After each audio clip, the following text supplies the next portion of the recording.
Bonjour à tous, aujourd'hui je suis à Quillan. Alors Quillan, c'est une petite ville de l'Aude, 3000 habitants, et on est vraiment au sud du département, c'est-à-dire que les Pyrénées ne sont pas très loin. À Quillan, il y a une particularité, puisque c'est ici que tous les 15 août est organisé le Critérium international de Quillan. Et ce critérium, c'est le plus ancien de France. Cette année, on va être à la 78e édition. Donc je vais rencontrer les organisateurs pour qu'ils me parlent de ce critérium de Quillan.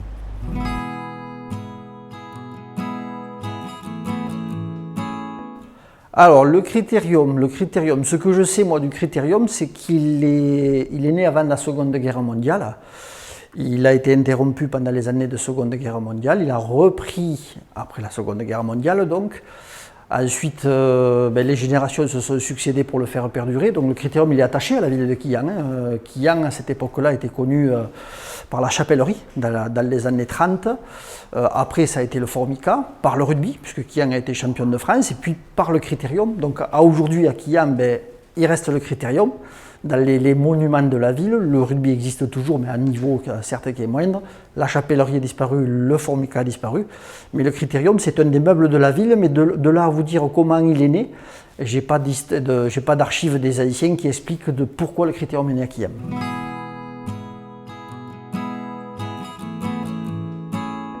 Avec 78 années d'existence cette année, c'est le plus ancien de France. Ouais, tout à fait. Tous les plus grands se sont succédés à Quillan.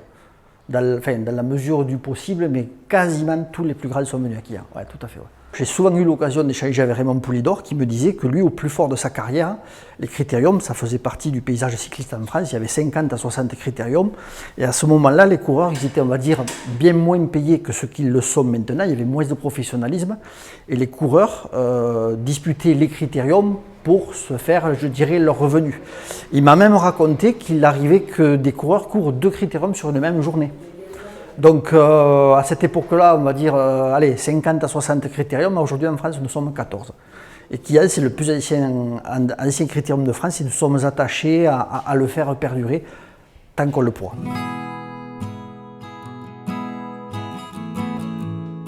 Bernard Hinault est venu à Quillan par exemple avec son maillot de champion du monde.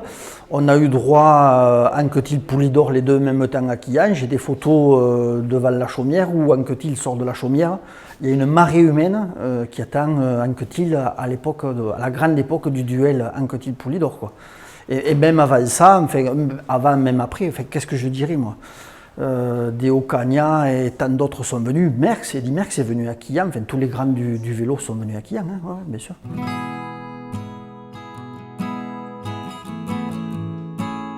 Alors il y a des maillots que les coureurs nous ont laissés une fois le critérium fini, qui nous ont offert. Là, si j'ai bonne mémoire, nous avons Sylvain Chavanel. Ça c'est Nico Laroche. Qu'est-ce que nous avons? Là, c'est Tony Rominger en 95 quand il a gagné le Tour d'Italie, le maillot rose du Tour d'Italie. Ça, c'est Luc Leblanc. Là, nous avons encore Tony Rominger. Ça, c'est Didier Rousse quand il était champion de France. Ça, c'est Laurent Jalabert là-haut. Ça, c'est Yukiya Arashiro.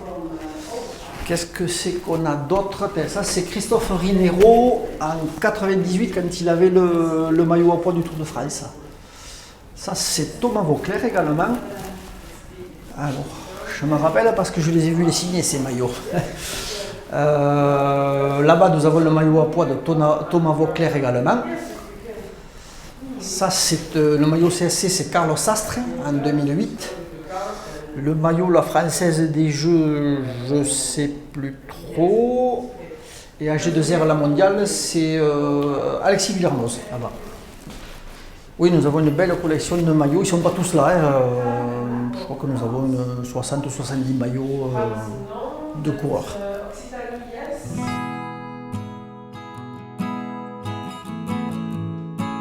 Alors le critérium actuel, puisqu'il y a eu un premier critérium qui à l'époque passait, je dirais, sur la route nationale, que je n'ai pas connu, je suis trop jeune pour en parler. Le critérium actuel, c'est un circuit urbain de 1 km 100 à parcourir 75 fois, donc bon an, mal an, ça fait 2 heures de vélo dans les rues de Quillan avec pas mal de relances, un circuit assez technique, assez physique de par les relances, mais ça fait quand même 2 heures de vélo à plus de 40 à l'heure dans Quillan, c'est un sacré spectacle, ouais. C'est une vraie course d'abord. Ouais.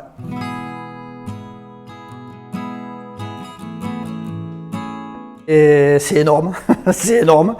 Aujourd'hui, on se parle, on est en août 2023, on a déjà déposé une date pour août 2024, donc on travaille déjà avec un an d'avance ou de retard, selon comment on se positionne. On est une équipe d'une trentaine de bénévoles, et c'est du travail toute l'année. Toute l'année, pourquoi? Parce que pour faire venir des coureurs à Quillan, il faut déjà aller les rencontrer sur les courses. Donc cette année, on est allé les rencontrer sur le Tour de Catalogne, sur la route d'Occitanie, sur le Tour de France. Prochainement, j'irai sur le Tour d'Espagne pour également prendre des contacts. Après, c'est sûr que Quillan, on est connu, donc quand on s'annonce bonjour, je suis l'organisateur du Critérium de Quillan, ça parle, ça parle.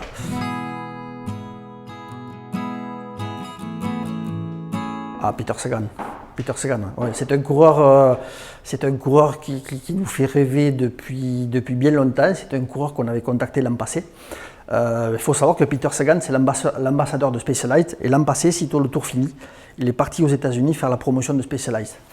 Malgré ce, on a conservé des contacts avec lui, et dès cet hiver, on n'a rien dit à personne, mais on savait que ça pouvait le faire. Sauf que Peter Sagan, c'est le salarié d'une équipe. Pour qu'il puisse venir à Quillan, il faut qu'il ait quand même un calendrier qui le lui permette, la volonté de venir et l'accord de l'équipe. Parce que Peter Sagan, voilà, il était au championnat du monde dimanche, samedi, il sera au championnat du monde de VTT. Mardi, il est à Quillan, et l'an prochain, on retrouvera Peter Sagan en VTT avec un objectif, c'est les Jeux Olympiques de Paris en 2024. Donc oui, c'est un véritable exploit que d'arriver à le faire venir à Quillan. Ouais.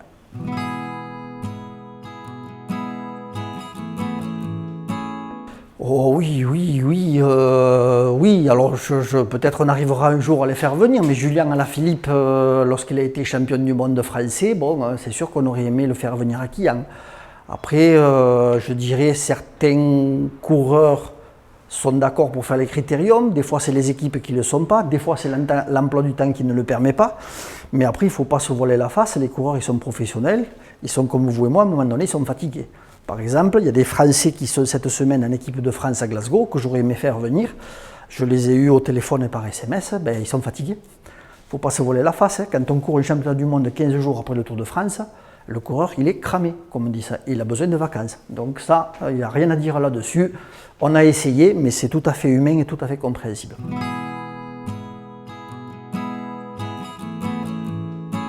Alors le coût, il est fonction du plateau, donc le coût il peut être variable, je dirais, d'une année sur l'autre. Et la façon qu'on a de financer le plateau, c'est le travail du club, l'organisation de l'auto en début d'année. C'est un programme sur lequel il y a beaucoup d'annonces publicitaires.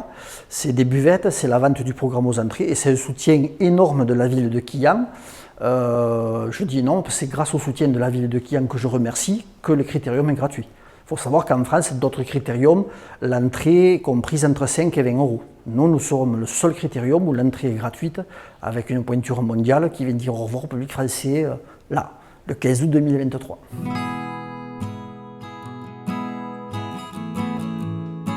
Je suis incapable de le dire. Déjà, il y a les conditions météo qui vont faire que. Maintenant, le fait qu'on ait Peter Sagan, il est évident qu'on va avoir beaucoup du monde. L'entrée étant gratuite, c'est très difficile de quantifier le public qui va répondre présent.